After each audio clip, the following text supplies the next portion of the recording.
Je m'appelle Anne Trouillon, mon nom de potière c'est Titane Poterie.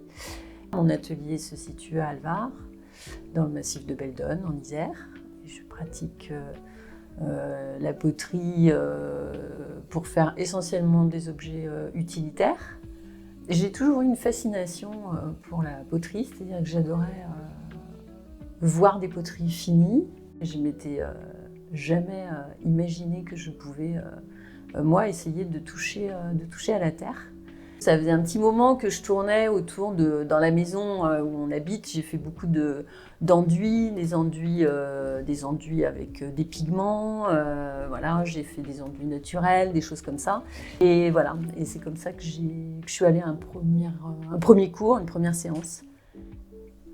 Alors, ce qui je trouve assez incroyable avec la terre, c'est qu'on part quand même d'un tas de boue, quoi, voilà, et que à la fin on arrive à un objet qui est totalement fini, qui est dur, qui est complètement étanche, qui est coloré, voilà. Et du coup, je trouve qu'il y a vraiment une transformation pour arriver d'un matériau hyper brut jusqu'à un objet fini dont on se sert au quotidien, et ça en plus depuis des siècles et des siècles, voilà, qui me séduit vraiment beaucoup. Il n'y a pas que le fait de faire, il y a aussi les séchages, les cuissons, voilà, donc le processus en entier est assez long. Alors les émaux, c'est un gros morceau, c'est compliqué de mettre ces émaux au point. Moi je travaille qu'avec des émaux où j'ai travaillé mes propres recettes. Je sais ce que j'aime faire, je sais maintenant ce que je recherche, vers quoi j'ai envie d'aller. Ça continue d'évoluer, hein, parce que quand je découvre des nouvelles terres ou quand j'ai envie de chercher un peu des nouvelles choses, je sors de la zone que je connais et puis je vais expérimenter un peu des nouvelles choses. Mais je crois que oui, et puis plus j'avance, plus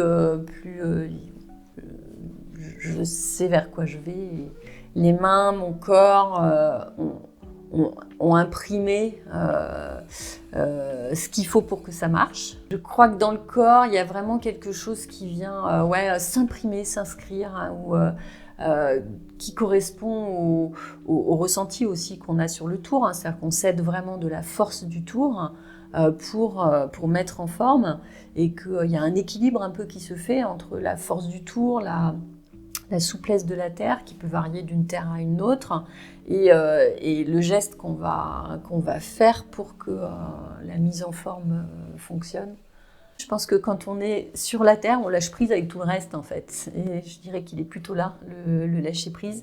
Et c'est super sympa de transmettre. Alors il y a le fait de transmettre quelque chose qui me plaît, un matériau. Il y a le fait que quand les gens viennent là, ils ont très envie. Et que du coup, de les faire avancer pour aller vers quelque chose dont ils ont envie, c'est super sympa.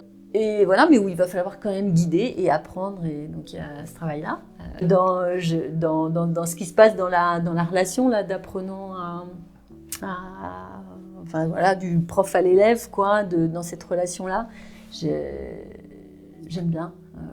J'aime bien voir comment ça évolue et être attentive en fait à ce qui se passe pour chaque élève.